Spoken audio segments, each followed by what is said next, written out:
देखिए, जहाँ पर मतभेद की स्थिति है, पत्नी पति से पैसों की माँग करती है, अब पति पैसा नहीं देता है या पत्नी अलग जाके रह रही है और पत्नी ने अब मेंटेनेंस का केस कर दिया है क्योंकि महिला का अधिकार होता है मेंटेनेंस पाने का।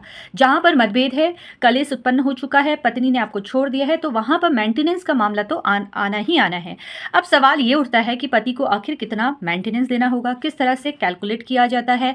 बहुत सारे ऐसे विचार आपके दिमाग में आ रहे होंगे कि क्या मेरे माता-पिता की जो प्रॉपर्टी है, उसको देखकर भी मेंटेनेंस बाँधा जाएगा?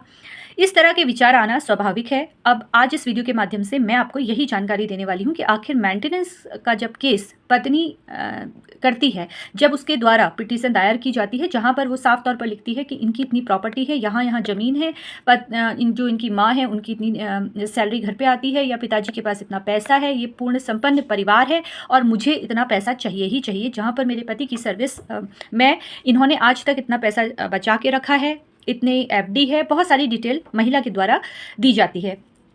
जब महिला इस तरह से यानी कि आपकी पत्नी इस तरह से पिटीशन न्यायालय में दर्ज करती है, तो मैं आपको साफ तौर पर बता दूं कि जहां पर न्यायालय में इस तरह के मामले आते हैं, तो वहां पर सास ससुर की प्रॉपर्टी को देखकर या उनके पैसों को देखकर मेंटेनेंस तय नहीं किया जाता है। पति की जितनी सैलरी आ रही है उसके हिसाब से ही मेंटेनेंस कैलकुलेट होता है। 3 साल का बैंक स्टेटमेंट आपको न्यायालय में प्रस्तुत करना होगा, एफिडेविट वहाँ पर आपको लगाना होगा। अगर यहाँ पर पति बचाव करता है तो मेंटेनेंस बच भी जाती है। अगर वो इस तरह से मेंटेनेंस के मामले में दिखाता है कि मेरे भाई के द्वारा मैं उसकी जिम्मेदारी ले रहा हूँ या कोई इस तरह से बचाव होते हैं, बहुत सारे इस पर मैंने वीडियो बनाकर अपलोड किया हुआ है, आप जाकर देख सकते हैं। तो वहाँ पर मेंटेनेंस का बचाव भी हो सकता है, लेकिन सवाल ये था कि क्या माता पिता की प्रॉपर्टी को देखकर पत्नी मेंटेनेंस की मांग कर सकती है पति से?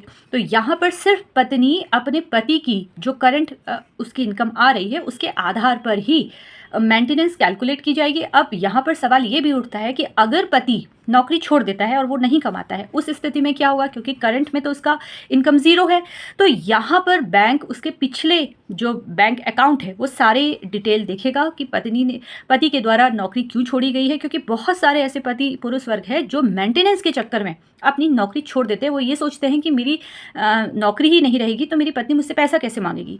तो मैं आपको बता दूं, अगर आपके द्वारा ऐसा करने की आप सोच रहे हैं या आपके दिमाग में ऐसा विचार उत्पन्न हो रहा है, तो इस तरह से बेवकूफ़ी भरा फैसला ना लीजिएगा। क्योंकि अगर आप मेंटेनेंस बचाने के लिए नौकरी छोड़ देते हैं तो यहाँ पर फिर भी आपको अपनी पत्नी को मेंटेनेंस तो देना ही पड़ेगा।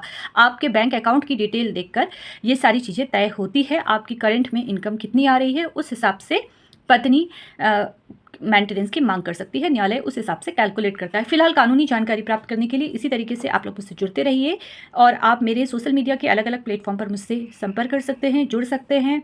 इंस्टाग्राम आईडी, मेरे यूट्यूब चैनल और मेरे फेसबुक पेज पर आप मुझसे जुड़कर लाइव सेशन के दौरान मुझसे प्रश्न पूछ सकते हैं। धन्यवाद।